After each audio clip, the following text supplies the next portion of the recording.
Good evening, everyone, and welcome back to our Wednesday evening study on the subject of Cloud of Witnesses. I hope you're having a great week, and I've been looking forward to this additional opportunity to share a message with you related to one that we shared together a few weeks ago. It was a few weeks ago that we talked about James and John, the sons of Zebedee, the sons of thunder, Boanerges, Jesus called them.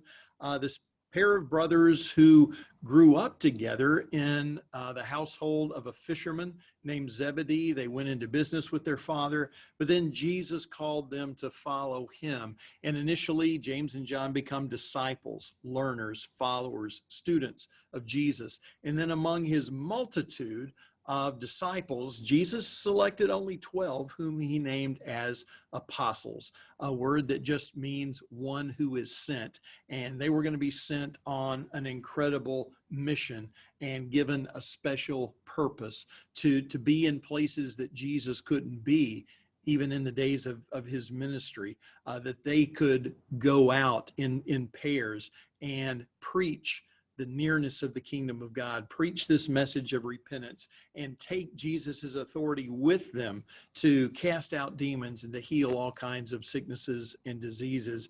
But we know that along with James and John, there was another apostle who formed this inner circle of Jesus's closest associates that were with him on special occasions when the other apostles were not with him. And that, of course, is Simon Peter.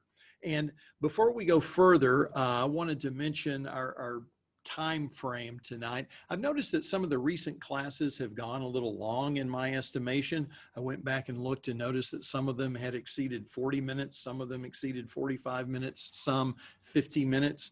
And so rather than test the limits of our attention spans tonight, if I begin to sense that this study may extend that long, we may wrap it up and conclude this study next week. So be prepared for that. This evening's study may be a little shorter than those in recent weeks, but this week and next week we'll get all that material in.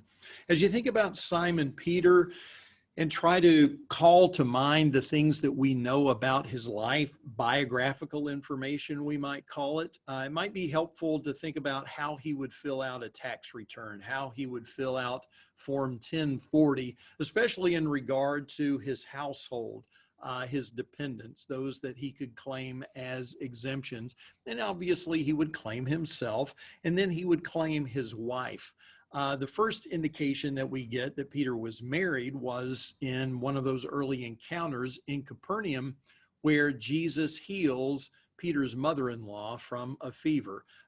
It's subtly suggested there, but you assume if he has a mother-in-law, he has a wife.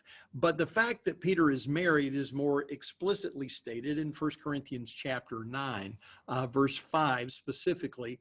Within that context, Paul is making an argument about the rights that he had as an apostle, just as others who were apostles had those rights, not just to be supported by their work in the gospel, financially supported in their work of the gospel, but they also had to they had the right to take along a believing wife if they wanted to. Paul was not married, but other apostles were, and he explicitly mentions Peter. He also mentions the brothers of the Lord, plural, not just James, the brother of the Lord, who this lets us know was married also, but Joseph and Simon and Judas as well, the other half brothers of the Lord in the flesh. So while Paul wasn't married, he said Peter and others are. So Peter would have listed himself, his wife, maybe his mother-in-law lived there in the house with them, which seems to be suggested by that account that takes place early in Jesus's ministry in Capernaum. So Peter, his wife, his mother-in-law, and perhaps the names of several children. They aren't mentioned by name, but just as is the case now, it was the case then that the rule rather than the exception was that married people had children. Some married people like Zacharias and Elizabeth did not for a long time, just like there are couples now that don't have children. But we might safely assume that Peter and his wife had one or more children in the household as well. He would have listed his address on previous tax returns as being in Bethsaida. That's where he had grown up. But at some point in his adult life, he had moved to Capernaum. That's where we find him living when he meets Jesus. At the end of the tax return where you put your occupation, obviously he would have put fisherman. If he had a complicated tax return related to his business, it was probably because not only was he in fishing partnership with his brother Andrew, but they were in partnership in a fishing business with James and John. And so we might couch some of those things about Peter in terms of how he would file a tax return. He is always listed first among the apostles. And we have lists of the 12 apostles in Matthew 10, in Mark 3, and Luke 6, and Acts chapter 1. And Simon Peter is always mentioned first. In the book of Acts, in chapter 3, in chapter 4, in chapter 5, and in chapter 8, where Peter and John are listed together, are named together, they're always named in exactly that way. Peter and John. As far as I know, it's never John and Peter. And this isn't evidence of what some would refer to as the primacy of Peter, that he was the head apostle, that he becomes the first bishop of the universal church, the first pope, the first to hold that office. We don't see in the mentioning of his name first the primacy of Peter or the preeminence of Peter, but I think we can safely say that what we do see is the prominence of Peter. And he was quite prominent, both in the days of Jesus's physical ministry and in the years that followed. In the Gospels, we get to see Peter grow up as a disciple of Jesus Christ and as an apostle of Jesus Christ. I love how Peter is so very much a work in progress, but God just keeps working with him. He keeps pushing him and pulling him and stretching him and humbling him and strengthening him. When Jesus called, and on his tax return, he would have put his legal name as Simon Bar-Jonah, Simon the son of Jonah. In John chapter 1, Jesus calls him Simon the son of John, but Simon is not the name. His Hebrew name, Shimon, is not the name that Jesus is going to use in speaking to him and of him most often. And it's not the name by which we most frequently remember him. Jesus gives Simon the Aramaic name Cephas, which means rock. And the equivalent Greek name of Cephas is Petros, which also means rock. And that's the name by which we know him. And at the time Simon is given that name, he's not too much of a rock. He is more rocky than a rock. But despite that unevenness, despite the up and down nature of what's going on in his life and the unpredictability of his actions and his words sometimes, he's going to be formed into that rock. He's going to become a well-hewn rock. If Peter were a blend of coffee, he would be bold. I kind of like light to medium roast. Kim likes darker roast, but sometimes just for an extra jolt, I'll drink a bold roast of coffee. And Peter was bold. He was gutsy. He was edgy. He was willing to take risks. Even when Peter was wrong, he did it with gusto. Even when he was wrong with such great confidence. There were no half-hearted efforts with him. And I think that's a great lesson for us in our faith as well, not to be timid, not to be fearful, to be willing to take risks with our faith. I have lacked needed assertiveness so many times in my life in the past. I have lacked boldness in the past. And as I counsel with people far younger than myself, I urge them to be bold. I urge them not to be like me, to have the boldness that I lacked so many times, to do things that are far beyond what they think they might be able to accomplish. I think Peter was like that. I remember a sermon of my dad's from when I was a kid in which he referred to Simon as impetuous Peter. I don't know if Dad picked that up from somewhere else or if that was just something that he came up with himself in that particular lesson, but he referred to Peter as, excuse me, impetuous. Impetuous simply means marked by impulsive passion. Impulsive passion. That was Peter. We start finding that from the get-go in Matthew chapter 4. We'll be mentioning a few texts from Matthew's gospel tonight. We'll be referencing some. We'll be reading some others together. But it's in Matthew chapter 4 that we have Matthew's account of the calling of Peter and Andrew. And when Jesus says to them, "Follow me, and I will make you fishers of men," Peter does so immediately. Andrew does too. James and John will do the same thing. Levi or Matthew will do the same thing. And so this is not something unique about Peter, but it's very much in keeping with his responsiveness. He immediately follows. He doesn't know exactly where he's going, but he believed from the get-go that he was following the right person. He didn't know how all of this was going to work out, but he really believed deep down that he was going in the right direction. To leave everything you've known, to leave the business you've always known, to leave your livelihood and follow a teacher because of what you initially see in him and sense in him. There are huge seeds of faith here in Peter. They're going to need to grow immensely. But Peter is bold in his following Jesus. He was all in after just being asked, "Come follow me." I will have you turn with me to Matthew chapter 4, and we'll read together a little bit here, starting in verse 22 of Matthew chapter 14. Immediately, Jesus made the disciples get into the boat and go on ahead of him to the other side while he dismissed the crowd. This is immediately after the feeding of the 5,000.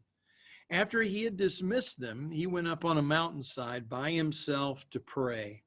Later that night, he was there alone, and the boat was already a considerable distance from land, buffeted by the waves because the wind was against it. Shortly before dawn, or you may have a translation that says in the fourth watch of the night, the Romans divided the night, the 12 hours of darkness, into 3 watches of 4 hours each. The Jews had 4 watches during those 12 hours of 3 hours duration. So the fourth watch would have been from 3 a.m. to 6 a.m. So that's why the NIV just smooths that out and says, shortly before dawn, Jesus went out to them walking on the lake. When the disciples saw him walking on the lake, remember, it's dark. They've been fighting the winds, fighting the waves.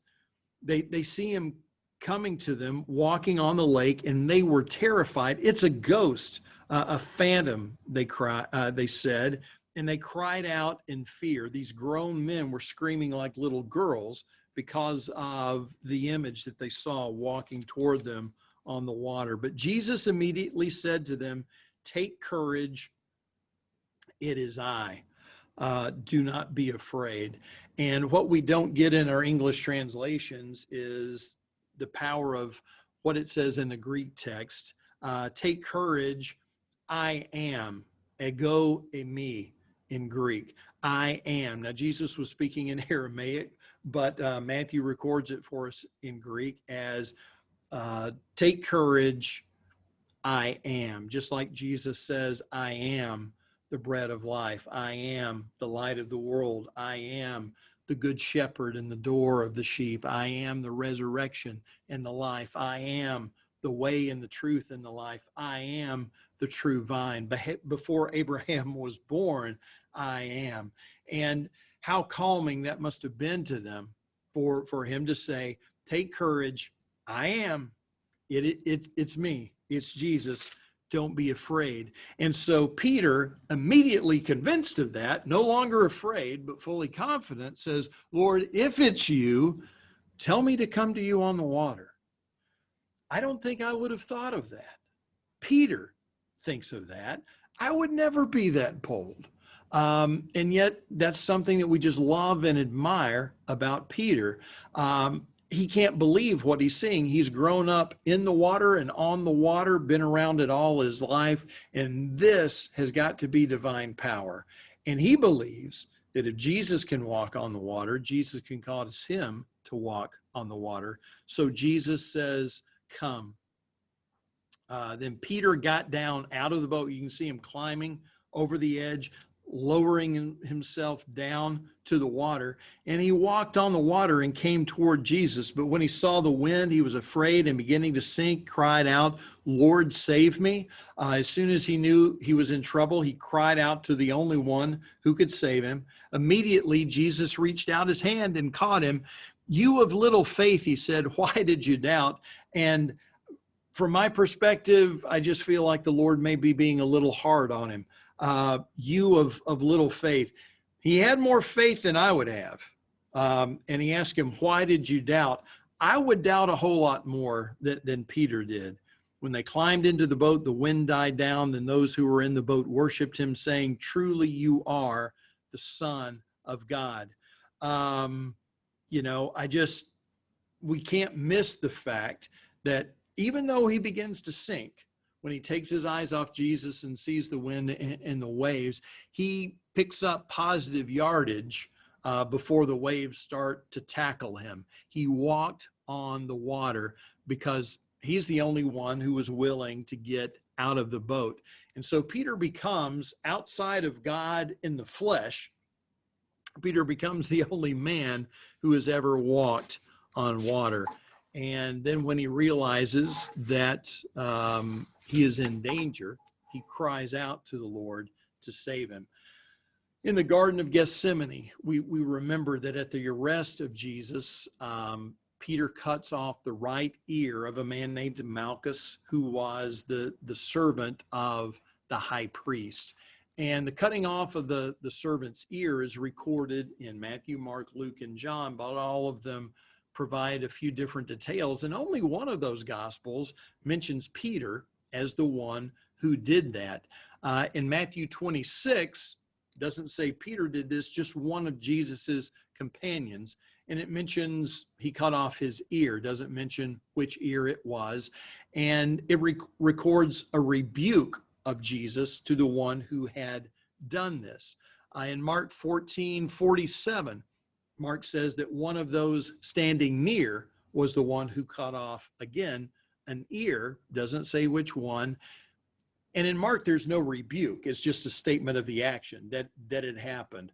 One of those standing near took a sword and cut off the ear of the servant of the high priest.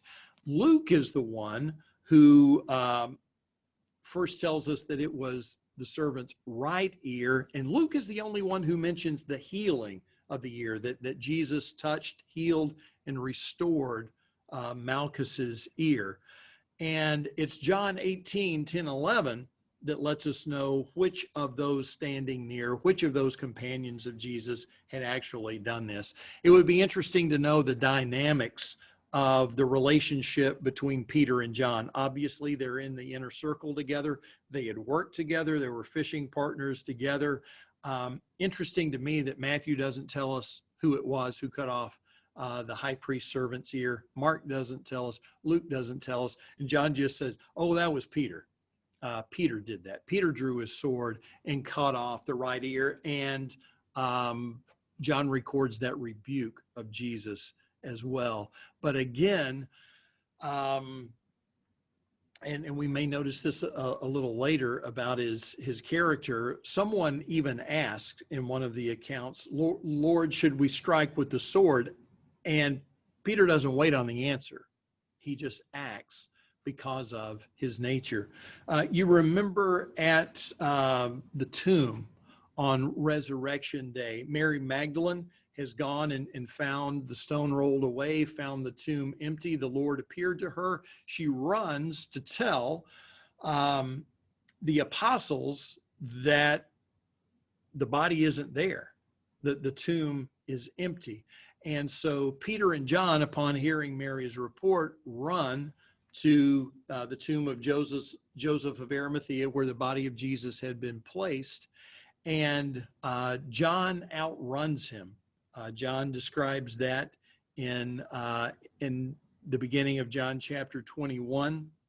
And, excuse me, this would be the beginning of John chapter 20. And John says that he outran Peter to the tomb, but he stops at the entrance and just looks in. He doesn't go in. Peter, getting there a few seconds later, just barges right on in to the tomb. He finds the burial garments. He finds the cloth that was wrapped around his head, separate from those where the head of Jesus would have been, but the body is gone. But impetuous Peter, again, bold Peter, isn't hesitant at all. Once he gets there, he just barges right in. It's in John 21, also after the resurrection of Jesus, that following the first two appearances of the Lord, that on Resurrection Day, the first time, with Thomas not among them, and then 8 days later, the next Sunday, Jesus appears to them again in that upper room, that time with Thomas present. It seems then that the apostles had moved back north to the Sea of Galilee. They left Jerusalem. So in verse 1 of John 21, afterward, Jesus appeared again to his disciples by the Sea of Galilee, not in and around Jerusalem any longer, but far to the north, where he had begun his ministry. It happened this way. Simon Peter, Thomas, also known as Didymus, or the twin, Nathanael from Cana in Galilee, the sons of Zebedee, and two other disciples, 6 in all, were together. I'm going out to fish, Simon Peter told them. And they said, we'll go with you. So they went out and got into the boat, but that night they caught nothing. Early in the morning, Jesus stood on the shore, but the disciples did not realize that it was Jesus. He called out to them, friends, haven't you any fish? They answered, no. He said, throw your net on the right side of the boat and you will find some. When they did, they were unable to haul the net in because of the large number of fish. Then the disciple whom Jesus loved said to Peter, it's the Lord. John says to Peter, that's got to be Jesus. As soon as Simon Peter heard him say, it's the Lord, he wrapped his outer garment around him, for he had taken it off, and jumped into the water. The other disciples followed in the boat, towing the net full of fish, for they were not far from the shore, about 100 yards. When they landed, they saw a fire of burning coals there with fish on it and some bread. It says they were only 100 yards out, but it's 100 yards that Peter swims to get to Jesus. The boat is just too slow, and they're going to be hauling this great net full of fish, and Peter has got to get there first. Over and over again, we see his boldness, his impetuous nature, and we get to witness him on this learning curve that he is on.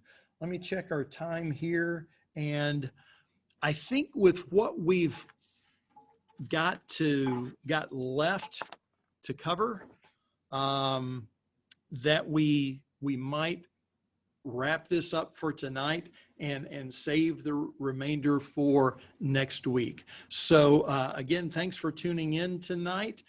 Thanks for your willingness to push the pause button and pick this up again.